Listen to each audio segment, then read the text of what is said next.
Iglesia la democracia anulada. José María Castillo. ¿Una estructura democrática? Cualquier movimiento, en cuanto a desarrollo y propagación de una tendencia religiosa, política, social, estética, que quiera perpetuarse en la historia, no tiene más remedio que institucionalizarse.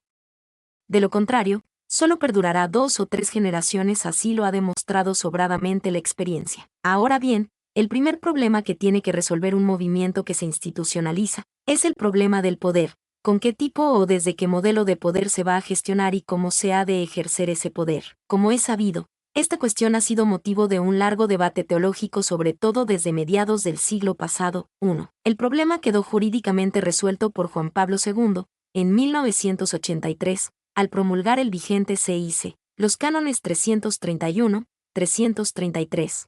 1372 y 1404 concentran la capacidad del poder en la Iglesia y la responsabilidad de su ejercicio en un solo hombre, el Papa, como una monarquía absoluta. Pero ocurre que una decisión jurídica, por más que proceda del Papa, no puede resolver el problema teológico que consiste en saber si la naturaleza del poder y el ejercicio del poder en la Iglesia ha de tener siempre una estructura democrática, y ha de tener esa estructura de tal manera que, si el poder religioso en la Iglesia se ejerce según el modelo de una monarquía absoluta, tendríamos que llegar a la conclusión de que tal forma de ejercer el poder es un abuso de poder que carece de fundamento teológico y que equivale a una usurpación de poder. Según este criterio, es razonable pensar lo que bien supo formular B. Kreis. El punto neurálgico de la crisis desarrollo de la Iglesia Católica en el momento actual consiste en que en el ámbito eclesiástico no rigen los principios de la democracia moderna. 2. Y, efectivamente, ahora vemos, con más claridad que hace 30 años, hasta qué punto el poder papal, de estructura monárquica absoluta, es el factor más determinante de los problemas más graves que aquejan a la Iglesia en estos tiempos. El poder monárquico absoluto,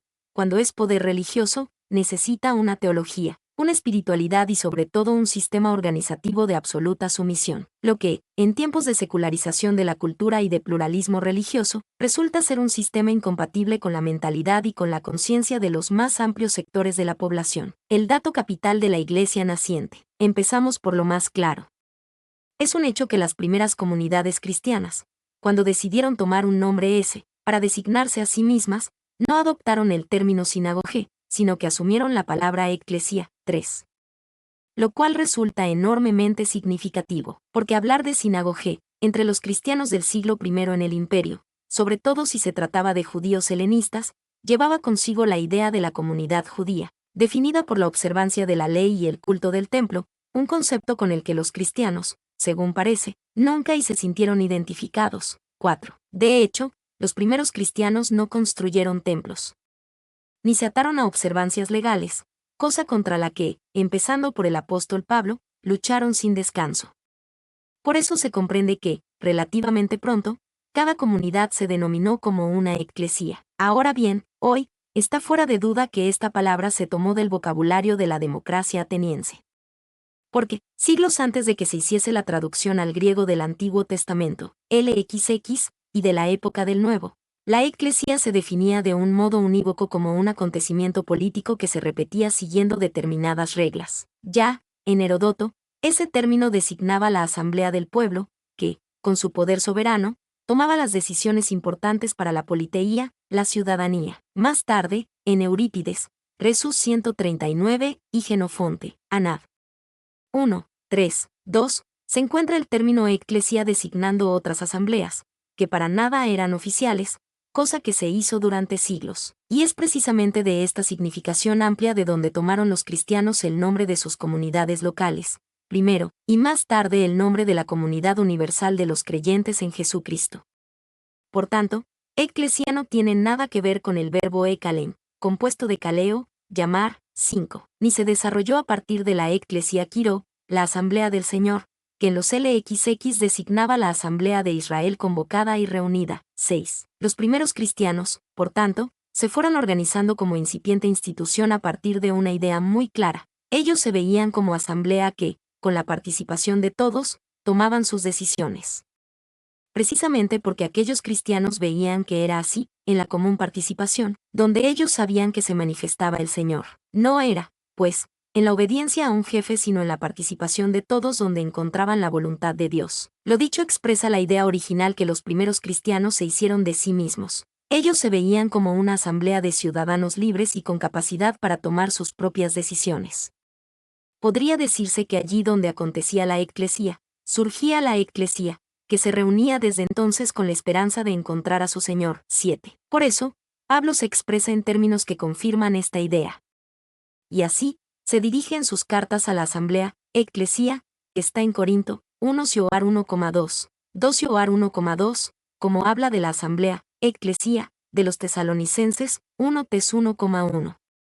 En otros casos, expresa la idea de la asamblea, eclesía, como cuerpo, Soma, Rom 12, 1 SS, 1 Sioar 12,12-27, teniendo en cuenta que la metáfora del cuerpo, en el ambiente cultural de aquel tiempo, no se refería para nada a la unión mística, por la gracia, de la cabeza, Cristo, con los miembros, sino que indicaba el orden según el cual se conducía el pueblo o el Estado. Así consta en la famosa parábola de Menenio Agripa a los plebeyos romanos, Tito Livio, 2, 32, y mucho antes en Platón, Polígono 462 CD, también en F. Josefo, Bell.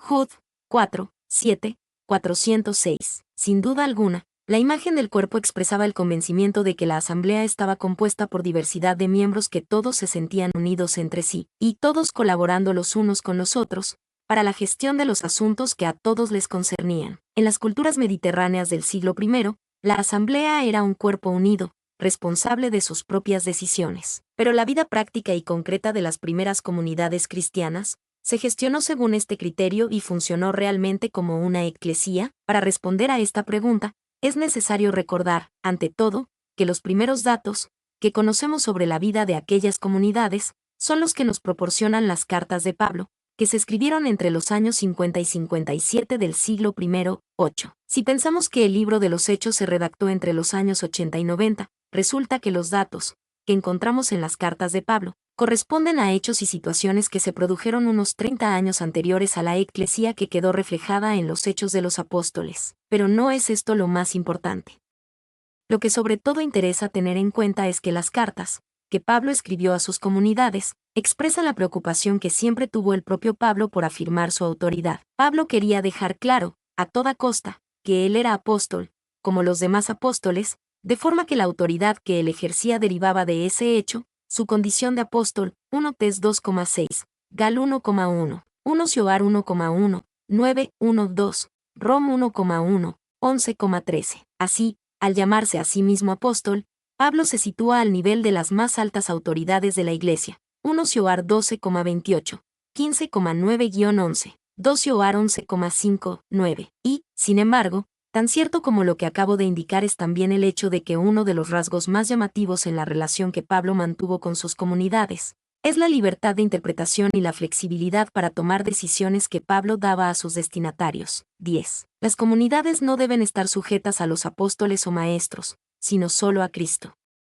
Por eso Pablo afirma que él no fue crucificado por los corintios, ni los corintios fueron bautizados en el nombre de Pablo. 1 Sioar 1,13. Por eso Pablo tomó tan en serio la responsabilidad y la libertad de cada comunidad. 1 Sioar 4,14. 5, 1 5, 9,12.18. 2 Sioar 12,13. 1 Tes 2,7. La consecuencia de esta situación es que, analizando la relación de Pablo con sus iglesias, eclesiai, aparece una relación de dependencia-independencia entre Pablo y sus comunidades. Permite a sus cristianos depender de él, al mismo tiempo que los exhorta a la independencia. 11. Sin duda alguna, cuando Pablo se dirigía a la eclesía, que se reunía en Corinto, Tesalónica, sabía muy bien lo que decía y era consciente de que la asamblea era libre y se constituía, como tal asamblea, precisamente para tomar sus propias decisiones. Pero, tan cierto como eso es que el mismo Pablo quería dejar claro que él se afirmaba como apóstol afirmando también su autoridad.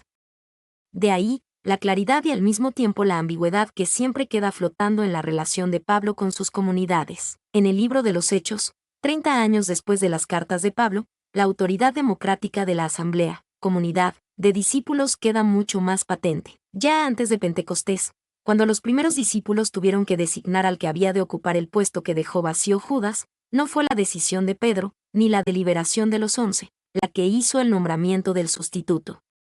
La solución fue reunirse todos los que pudieron, unas 120 personas, HCH 1,15, y entre todos, mediante el procedimiento elemental de echar suertes, eligieron a Matías. De forma que, en ese gesto de participación de todos, vieron la intervención del señor HCH 1,24-25. Con más claridad aún, la decisión comunitaria, no de los 12, quedó patente en la elección de los 7 que se hicieron responsables del grupo de los helenistas, HCH 6,1-6. Más adelante, cuando Pedro comprende que Dios no discrimina a nadie, HCH 10,34, y decide bautizar a Cornelio, el primero de los paganos que fue admitido en la iglesia, HCH 10,48, el propio Pedro se sintió en la obligación de explicar a los apóstoles y a los hermanos de Judea, HCH 11,1, que él no podía impedir el bautismo de Cornelio, porque había sido, no una decisión suya, sino que fue Dios el que quiso darles, a los paganos, el mismo don que a nosotros, HCH 11,17. En este relato capital queda patente la conciencia, en la iglesia naciente, relativa al sujeto de autoridad. En la iglesia no existe un apóstol privilegiado que puede tomar decisiones sin contar con el acuerdo de los demás apóstoles y del conjunto de los creyentes, de forma que este punto se consideró imprescindible desde los mismos orígenes de la iglesia. Por una razón que quedó reflejada en la comunidad de Antioquía. Allí fue el Espíritu Santo el que urgió a la asamblea para que enviase a Bernabé y Pablo al primer viaje misionero, HCH 13,2-3. De ahí que, cuando el libro de los Hechos resume este primer viaje de Pablo y Bernabé, nos informa de que en cada iglesia, eclesía, votaban a mano alzada, cheirotonés antes, designando así a los responsables de la comunidad, HCH 14,23. El verbo cheirotonio se compone de cheir, mano, y teino, extender. Así pues, el significado fundamental y primero de este verbo es votar a mano alzada, como en Docio Ar 8,19, CF Ignacio, Polígono 7,2, Fil 10,1, Div.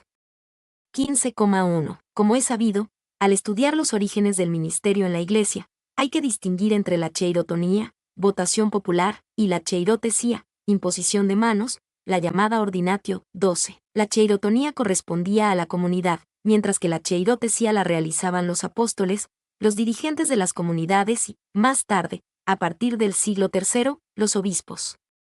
Por último, el llamado Concilio de Jerusalén, HCH 15, es el argumento más claro de la organización democrática que tuvo la Iglesia desde sus orígenes. Cuando se planteó un problema serio, que entrañaba el peligro de romper a la Iglesia, la solución no fue tomada ni por Pedro solo, ni solamente por los apóstoles o los dirigentes. La decisión final fue tomada por los apóstoles y los responsables de acuerdo con la entera comunidad, HCH 15,22, de modo que, más adelante, se pudo afirmar, hemos decidido unánimemente, HCH 15,25, y así, en esa unánime decisión, pudieron formular la frase antológica, que tendría que haber marcado a la Iglesia y su gobierno para siempre, hemos decidido, el Espíritu Santo y nosotros. HCH 15,28. La decisión de la Iglesia es decisión del Espíritu cuando es decisión de todos. ¿Cómo se ha de ejercer el poder en la Iglesia? Cuando en una institución, sea la que sea, la capacidad de tomar decisiones o de aprobar o reprobar, las que otros toman se concentra en una sola persona. La primera consecuencia que se sigue de esto inevitablemente es que derechos, en sentido estricto, solo tiene la persona que concentra en sí el poder supremo. De los demás miembros de la institución, aunque formalmente se diga que tienen derechos, en realidad no los tienen. Porque todos dependen, en última instancia, de la aceptación o el rechazo del jefe supremo, del jerarca supremo o del sumo gobernante. Ahora bien, cuando las cosas funcionan así en una institución, lo que en realidad hace el jerarca supremo, engañado por su propia conciencia de salvador de la patria o de representante de la divinidad, es agredir incesantemente a todos los que tiene debajo de sí, que son todos los que están en la escala institucional, por muy alto que sea el puesto que ocupan en esa escala. Y, además, comete con todos la agresión suprema, que consiste en faltarles continuamente al respeto. Porque, como se ha dicho muy bien, el respeto a la persona es equivalente al respeto a los derechos de la persona. 13. Si una persona está convencida de que, para ser buen católico, o buen sacerdote, o buen obispo, no le queda más remedio que someterse y callar, esa persona termina envileciéndose. Los antiguos esclavos, los parias de la India o simplemente tantas gentes a quienes la religión les ha metido en la cabeza que su deber en esta vida es obedecer, callar y resignarse, han sido, y siguen siendo, La prueba más clara de que las ideas religiosas pueden entrañar un poder destructivo más fuerte de lo que sospechamos, porque cuando no se ponen en su sitio los derechos humanos, muchos individuos, sin darse cuenta de lo que realmente les pasa, se envilecen a sí mismos pensando que en esta vida no merecen otra cosa que estar sometidos a quien piensa y decide por ellos. 14. Hace 20 siglos, cuando Jesús andaba por el mundo, no existía la conciencia que hoy se tiene sobre los derechos humanos. Por eso, en aquellos tiempos, la carencia de derechos fundamentales, al no existir la conciencia colectiva de los mismos, se experimentaba no como carencia de algo básico que le falta a la persona, sino como apetencia de algo que se quiere conseguir. Esto explica, entre otras cosas, que la apetencia fundamental de la gente en las culturas mediterráneas del siglo I no era el dinero sino el honor. 15. Por eso la aspiración más frecuente de la mayoría de los ciudadanos de aquel tiempo era el deseo de subir, situarse por encima de otros, ser importantes, alcanzar los primeros puestos. Pues bien, este hecho cultural entrañaba sobre todo una consecuencia, tan lógica como inevitable: honor y poder estaban indisociablemente unidos. De forma que al máximo honor le correspondía el máximo poder.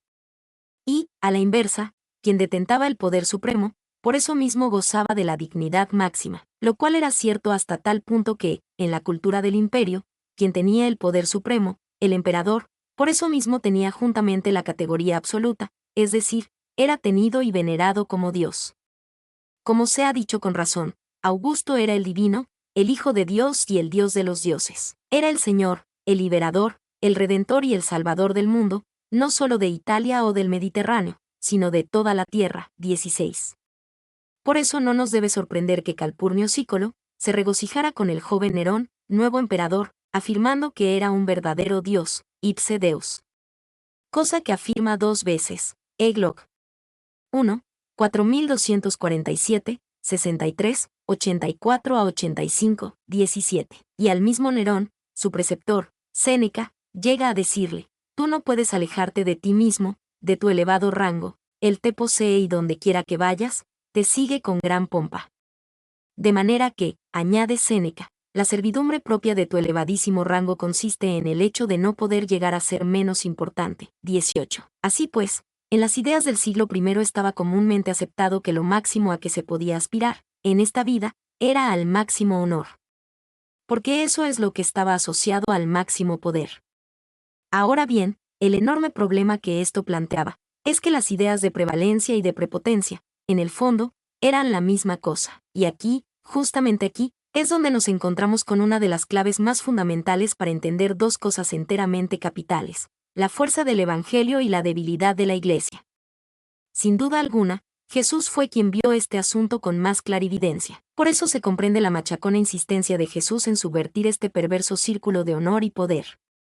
Los evangelios ponen en boca de Jesús, repetidas veces, la conocida sentencia: los últimos serán los primeros y los primeros, los últimos. MC 9,35, 10,31, MT 30, 20,16, LC 13,30, como reprendió, en distintas ocasiones, a quienes pretendían situarse en los primeros puestos, MT 8, LC 14,9-10, CFMC 10,35-45 par, LC 22,24-30 par. Con demasiada frecuencia, y con mayor ligereza aún, se ha despachado el significado de estos textos evangélicos, interpretándolos como recomendaciones o elogios de la humildad, y no se ha tenido debidamente en cuenta que estas interpelaciones de Jesús iban, sobre todo, dirigidas a los apóstoles. Para cortar de raíz sus apetencias de ser los primeros o, lo que es más grave, los más importantes en la gestión de los asuntos del reino de Dios. Es el caso evidente de MC 10,35-43 par y LC 22,24-30. Jesús nunca tuvo conflictos con los discípulos por motivos de dinero. Si los tuvo por motivos de poder en este asunto, los evangelios dejan claro que Jesús fue intransigente. Porque, sin duda, vio que en ello lo que la comunidad de discípulos se jugaba era el ser o no ser. Es decir, entender y vivir lo que significan estos pasajes es tanto como entender y vivir lo que significa y exige estar con Jesús. 19. La conclusión, que se desprende de todo lo dicho, es clara. Las cartas de Pablo a sus comunidades, escritas 30 años antes que los evangelios, habían sido redactadas desde las preocupaciones de un hombre que, a toda costa, Quería dejar clara y bien probada su autoridad de apóstol en las comunidades y sobre las comunidades. De ahí la ambigüedad en que se mueven estos escritos, siempre la tensión entre la independencia de la comunidad y la dependencia que el propio Pablo exigía. No podemos saber si la intención de los evangelistas, al redactar sus evangelios, fue puntualizar asuntos muy serios que, por lo que se sabía y circulaba entre las comunidades, eran formas de conducta y de entender el gobierno que, según lo dicho por Pablo, daban pie a ambigüedades. Cosas, en definitiva, que en la Iglesia no quedaban claras. Pero sabemos que los evangelios fueron terminantes en determinados puntos capitales. Y uno de ellos, sin duda el más decisivo, fue el tema de cómo hay que entender la autoridad y el ejercicio del poder en la Iglesia. Pues bien, así las cosas, lo que el Jesús terreno quiso dejar claro sobre todo es que, en una comunidad o grupo humano, que pretende presentarse en este mundo como portador del mensaje cristiano, el ejercicio del poder no se puede organizar de forma que, para hacer efectivo ese poder, no haya más remedio que situarse el primero, situarse sobre los demás. Un poder así, es un poder usurpado indebidamente y ejercido de forma incompatible con el Evangelio. Es decir, desde un poder, así organizado y así gestionado, la fuerza del Evangelio se pervierte hasta degenerar en la debilidad de la Iglesia. Es justamente lo que estamos viendo y viviendo en estos tiempos, lo que nos lleva derechamente a la conclusión determinante, para que el ejercicio del poder en la Iglesia no exija proceder antievangélicamente, situándose alguno de sus miembros el primero y por eso sobre los demás. La única forma de ejercer el poder en la Iglesia tiene que ser el poder democrático. La democracia en la Iglesia durante el primer milenio. Los datos históricos son suficientemente conocidos. Desde los primeros años del siglo III, la tradición apostólica de Hipólito establece que se ordene como obispo al que ha sido elegido por el pueblo, que es irreprochable, con el consentimiento de todos. 20. En el año 250, en la persecución de Decio, hubo 3 obispos españoles, los de León, Astorga y Mérida, que no confesaron debidamente su fe y dieron mal ejemplo a sus fieles. Ante tal escándalo, las comunidades de esas 3 diócesis se reunieron y se sintieron en el derecho de expulsar de sus sedes a aquellos obispos indignos. Pero uno de los obispos depuestos, Basílides, acudió al Papa Esteban, que lo repuso en su cargo. La reacción de la comunidad fue acudir al obispo de Cartago, Cipriano, hombre de eminente prestigio en Occidente. Cipriano convocó un concilio en el que participaron 37 obispos. La decisión de este concilio quedó recogida en la Carta 67 de Cipriano. En ella se afirman 3 cosas fundamentales. 1. El pueblo tiene poder, por derecho divino, para elegir a sus ministros. Epist. 67.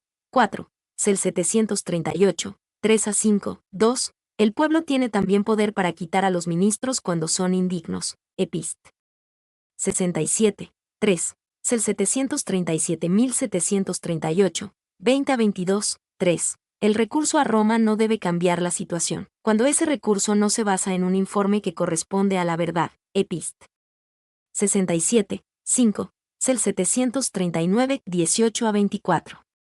Así pues, en el siglo III, se tenía el convencimiento de que la Iglesia no era una institución centrada en el poder de los que mandan, sino en el derecho de la comunidad. En el siglo V, el Papa León Magno supo formular perfectamente el criterio determinante. El que debe ser puesto a la cabeza de todos, debe ser elegido por todos. 21. Un criterio tan firme y tan asumido, que, en el siglo XI, el decreto de Graciano resume lo que fue la disciplina eclesiástica de los siglos anteriores en una fórmula lapidaria que, en el siglo V, había redactado el Papa Celestino V. Nullus invitis detur episcopus, cleri, plebiscit ordinis consensus ace desiderium requiratur, no se imponga ningún obispo a quienes no lo aceptan. Se requiere, siempre, el consentimiento del clero, del pueblo y de los ordenados. 22. Como es bien sabido, este sistema organizativo de la Iglesia cambió radicalmente de paradigma en el siglo XI, con el Papa Gregorio VII. A partir de las decisiones que tomó este hombre, la comunidad se vio despojada del derecho de intervenir en el nombramiento de sus ministros. Todo el poder quedó concentrado en Roma, en el Papa, y se impuso el criterio que resumió perfectamente Yves Congar. Desde entonces, sobre todo, obedecer a Dios significa obedecer a la Iglesia y esto, a su vez, significa obedecer al Papa y viceversa. 23. A partir de entonces la democracia quedó anulada en la Iglesia. ¿Fue y es eso lo mejor para la Iglesia? ¿Es esa la forma de ejercer el poder que Jesucristo quiere en la comunidad de los que intentamos seguir el Evangelio? ¿Qué decisiones habría que tomar en este momento por cuanto se refiere a este orden de cosas tan decisivo, para bien o para mal, en la Iglesia? La democratización de la Iglesia. Llegamos, por último, a las conclusiones de este trabajo. Las más importantes, de estas conclusiones, creo que son 4, que expongo a continuación. 1. El origen del poder. En la teología católica ha sido clásica la tesis según la cual el poder en la Iglesia es jerárquico, no democrático. Esto quiere decir, entre otras cosas, que el poder en la Iglesia viene de arriba, de Dios, nunca de abajo, del pueblo. 24. Porque uno se trata de un poder divino, que solo Dios puede conceder, ya que es un poder sacramental, que recibe el sujeto por la imposición de manos de un obispo. Esto es lo que se da a entender, aunque no se diga así formalmente, en el cap. 3 de la Constitución sobre la Iglesia, del Vaticano II, LG 21,3, 24,1, y la consecuencia, que se suele deducir de esta doctrina teológica, es que la Iglesia ni es democrática, ni puede serlo. Porque, corno es bien sabido, la democracia es el sistema de gobierno en el que el poder proviene del pueblo, que delega el ejercicio de ese poder en sus legítimos representantes. Cosa que no es posible en la Iglesia, porque, según la teología más estricta y conservadora, todo lo que es autoridad o poder en la Iglesia ha quedado concentrado en la jerarquía eclesiástica. Y no solo eso, sino que además la teología del poder jerárquico se ha estructurado de forma que, a juicio de quienes aceptan esa teología de forma incondicional y acrítica, las cosas no pueden ser ni gestionarse de otra manera. Es decir, para quienes piensan así, democratizar la Iglesia sería lo mismo que traicionar su divina constitución. Sin embargo, a poco que se piense en este asunto, enseguida se advierte que este razonamiento no prueba nada. Porque, si la Iglesia funcionó democráticamente durante siglos, y era la verdadera Iglesia de Jesucristo, es que ese modo de ejercer el poder es perfectamente compatible con el ser mismo de la Iglesia. Y la razón es clara, una cosa es el origen del poder, y otra cosa es el ejercicio del poder.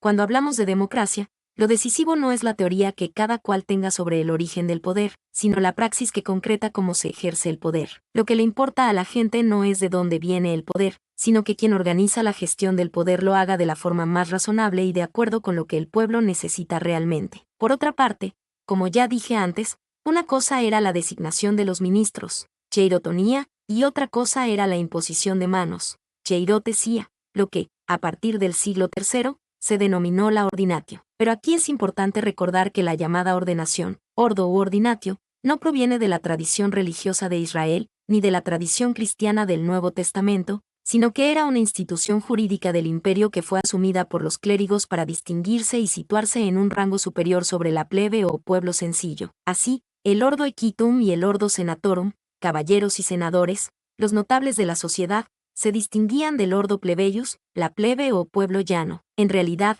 el ordo y la ordinatio eran, en la cultura y las leyes del imperio, los términos clásicos para designar el nombramiento de los funcionarios imperiales, sobre todo cuando se trataba del emperador. 25.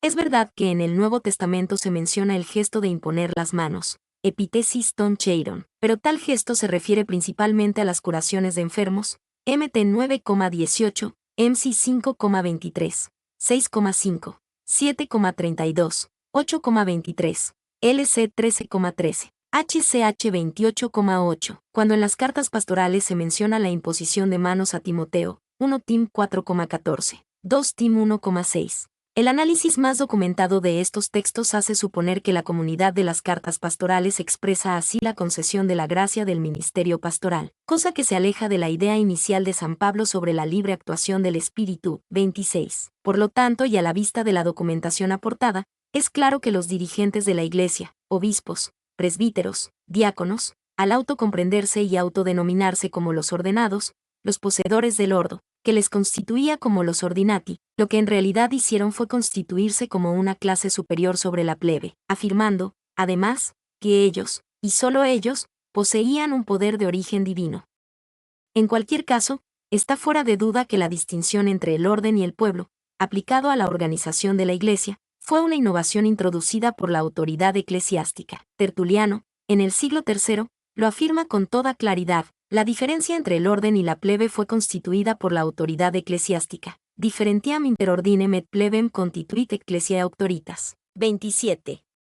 La existencia, por tanto, del clero, como clase superior y grupo de poder en la Iglesia, no proviene de Jesús. Fue una novedad introducida por los propios dirigentes eclesiásticos, para diferenciarse del pueblo y situarse sobre él. 2. El sistema electivo en la Iglesia. La teología cristiana ha defendido, por lo menos desde el siglo III, el hecho de la sucesión apostólica, que históricamente se ha realizado en la sucesión episcopal.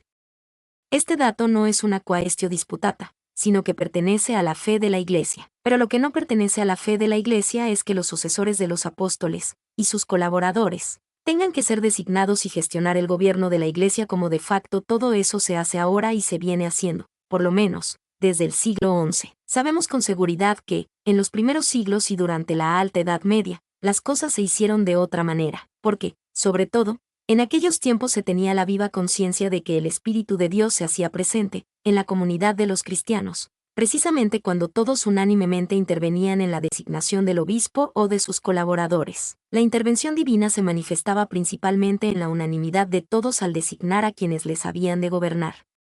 La documentación de concilios, sínodos locales y autores de los primeros siglos es abundante y no ofrece lugar a dudas en este punto concreto. 28. Esto nos viene a decir, como es lógico, que la democracia en la Iglesia no era ciertamente representativa, según el lenguaje usual de la actualidad. Habría que decir, más bien, que la Iglesia practicó la democracia participativa, en su forma más extrema y radical, en cuanto que el obispo, pongamos por caso, no era elegido por mayoría de votos, sino por aclamación unánime.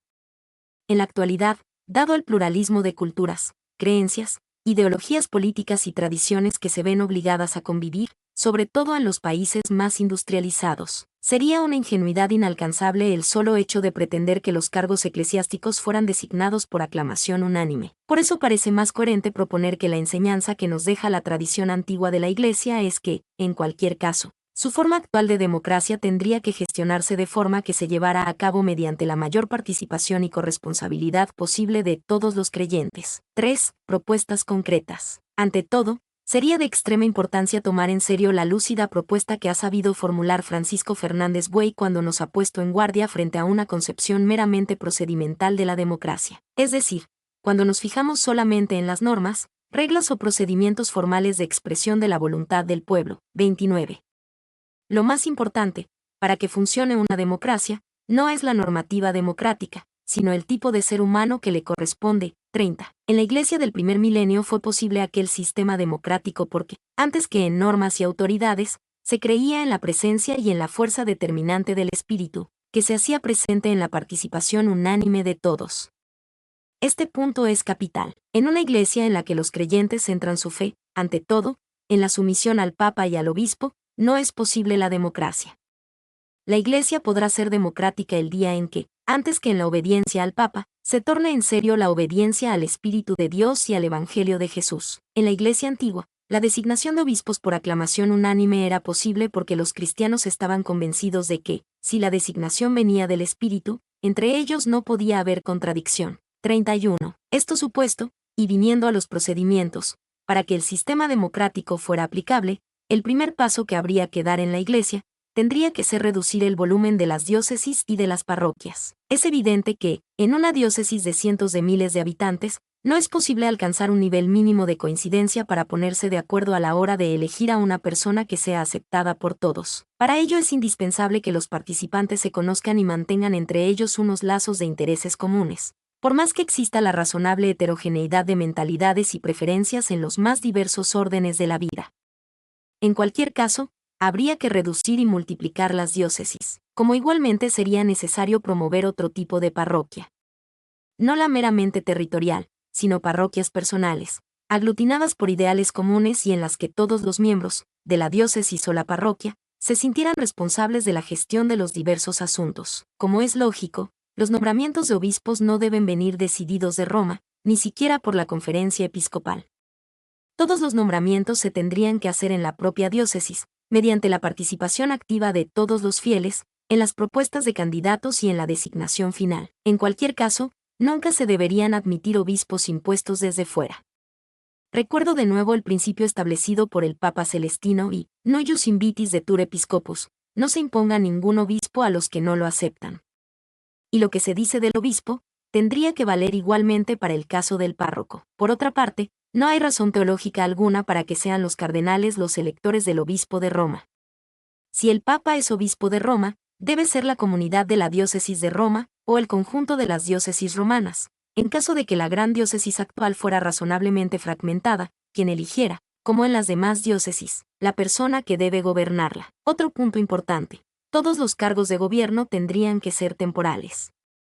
La duración de un cargo eclesiástico, 4, 6 o más años, debería ser decidido por la conferencia episcopal, de acuerdo con la cultura y las posibilidades de cada país. La duración temporal debería aplicarse, ante todo, al obispo de Roma. Este ha sido el sistema de gobierno que ha funcionado en las órdenes y congregaciones religiosas. Y ha dado excelentes resultados.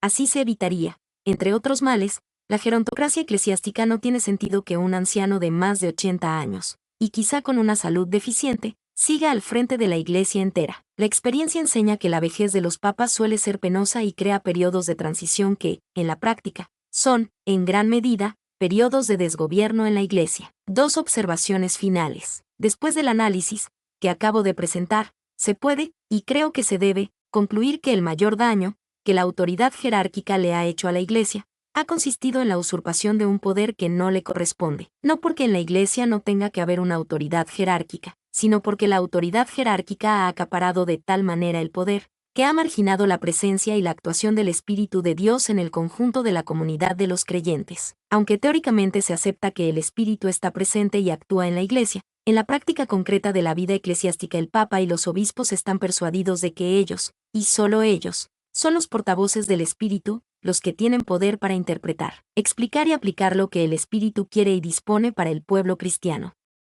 Con lo cual, en realidad, lo que se ha hecho ha sido marginar al Espíritu y usurpar un poder, una fuerza y un derecho divino que está presente en toda la Iglesia. De manera que el poder en la Iglesia solo se puede ejercer correctamente contando siempre con esa presencia del Espíritu en todos. Esta usurpación del poder es la que pretendieron los hijos de Zebedeo, cuando quisieron para ellos los primeros puestos. Es la misma usurpación del poder que buscaron los apóstoles cuando discutían quién era el primero o el más importante en el reino de Dios. Y la misma usurpación del poder que inconscientemente anhelaba Pedro cuando no toleraba que Jesús terminara su vida lavando los pies como un esclavo o, lo que es más grave, colgado de una cruz como un delincuente. Pero sabemos que, en estos casos, y solo en estos casos, fue cuando Jesús se mostró más intransigente con las apetencias de poder de los primeros apóstoles, incluido Pedro. Sin duda alguna, Jesús vio en esta posible usurpación del poder la mayor perversión para la comunidad de sus seguidores. Esto es lo que vio Jesús, pero desgraciadamente esto es lo que ha ocurrido en la Iglesia. Y así estamos hasta este momento. Ahora bien, estando así las cosas, lo más razonable es pensar que, en este momento, la Iglesia no está preparada para introducir en ella el sistema democrático. No solo ni principalmente porque el Vaticano y la jerarquía eclesiástica no estén dispuestos a aceptar la democracia en la Iglesia, sino, sobre todo, porque quien más incapacitado está hoy para aceptar y poner en práctica el sistema democrático en la Iglesia es el pueblo cristiano. Y la razón es clara. El problema fundamental de la democracia en la Iglesia está en que al pueblo creyente se le ha educado, durante siglos, a obedecer y someterse, y no se le ha enseñado a ser libre y exigir sus derechos. Y sabemos que un pueblo así educado es un pueblo moralmente empobrecido, ya que en él las personas no pueden sostener las demandas que un sistema de derechos hace posible. 32. Lo que la enorme mayoría de los cristianos quiere es una autoridad que mande. Que mande lo que cada cual quiere, pero, en todo caso, que sea una autoridad que mande, que tenga poder y prestigio. Y que así nos libere a todos del insoportable peso de la libertad. Es evidente que mientras esta desviación, y, lo diré claramente, esta corrupción monumental no se corrija, hablar de democracia en la Iglesia es una digna aspiración y un proyecto motivador, pero no pasa de eso. De ahí que cada día veo con más claridad que lo más urgente y, en todo caso, lo más necesario con vistas a la democratización de la Iglesia, es educar al pueblo cristiano en la convicción de que obedecer es también saber resistir. 33. El teólogo más experto en eclesiología, en los últimos tiempos, Y. Congar, en su diario personal, escribía en 1954, estas últimas semanas me he interrogado de vez en cuando. Me he preguntado si en la forma de simplicidad, de total integridad de mi sumisión, no habría una solución demasiado fácil, una huida, a pesar de todo sencilla, fuera del combate. ¿Acaso no me encuentro en la situación de alguien comprometido en la resistencia, pero un tanto cobarde, y en el fondo miedoso?